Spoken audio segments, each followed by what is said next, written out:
Hello. Teams are an integral part of the functioning of an organization.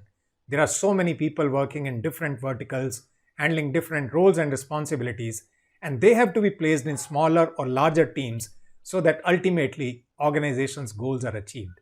And every organization will strive towards creating high performing teams. However, that's an art. A team leader has to put in a lot of consistent efforts so that they can create teams which are delivering again and again. When that does not happen, dysfunctions of the team start showing up, and that becomes counterproductive not only for the team but for the entire organization. In this video, I'm going to share with you what are those 5 dysfunctions of a team which every organization must pay attention to and avoid them at all costs. Let us begin. The first one is lack of trust. Needless to say, trust is the foundation of people working together. And why is trust required? Trust is required so that there can be open communication. When people are able to share their vulnerabilities, when people are able to admit their mistakes with confidence, and they can share their ideas and opinions with ease, that's when organizations or the teams function well.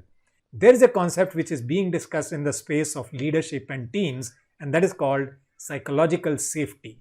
When every individual feels psychologically safe, he or she is able to express himself or herself with more confidence without any fear of backlash.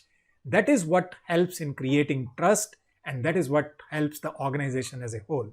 And how is it a leader can actually create that trust, start demonstrating that behavior himself or herself, ask for help, admit mistakes, share vulnerabilities, and when that is demonstrated by a team leader, it is likely to percolate down to other team members for the benefit of the entire team.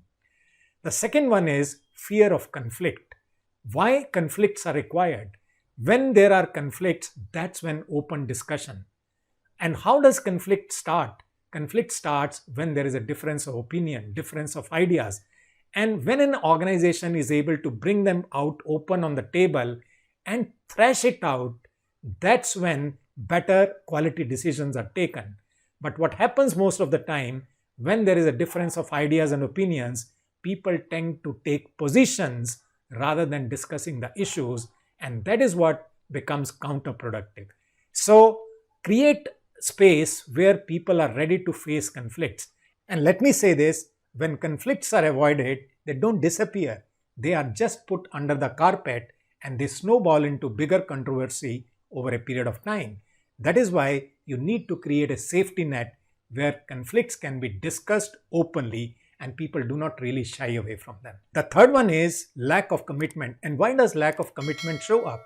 Lack of commitment happens when people feel that decisions have been taken without their involvement.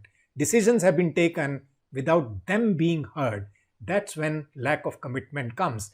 And lack of commitment, in my understanding, is simply that you are not emotionally, your heart is not there at work. And when your heart is not with the work, what is the quality, what is the quantity, what is the output you are going to produce?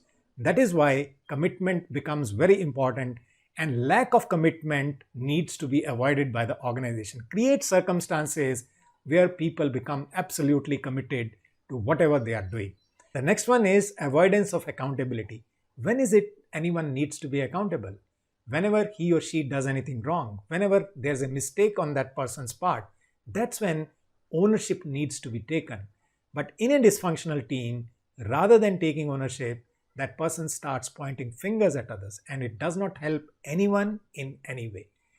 In a highly functional team, there needs to be a code of honor. Code of honor means a set of behavior that every team member will follow. And whenever there is a deviation from such behavior, others get the right to point it out to that person without any hurt feeling. That's when teams become highly functional and the culture of accountability sets in. That's something very, very important. The last one is inattention to results. Why is a team formed? Obviously, to create some results. And those results need to be in alignment with the results which organization is looking forward to. But when team members are not convinced about the results desired, or they are not communicated about the results desired, that's when there is a probability that there will be inattention to results. Now, let us examine this. When there is inattention to results, meaning you are not sure where you are going, tell me what is going to be the probability of commitment coming in. So this also becomes a dysfunction of a team, that there is inattention to results. And the solution to that is, one, everyone in the team must know what are the results that the team is collectively looking forward to.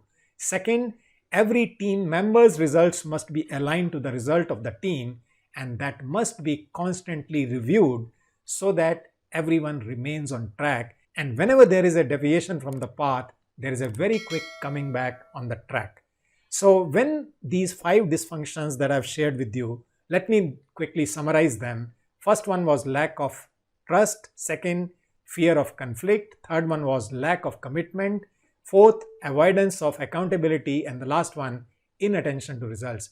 When these dysfunctions are avoided, when these dysfunctions or the probability of these functions is addressed by building up the skills of team leaders, that's when teams become high performing. That's when they continue to deliver results time after time.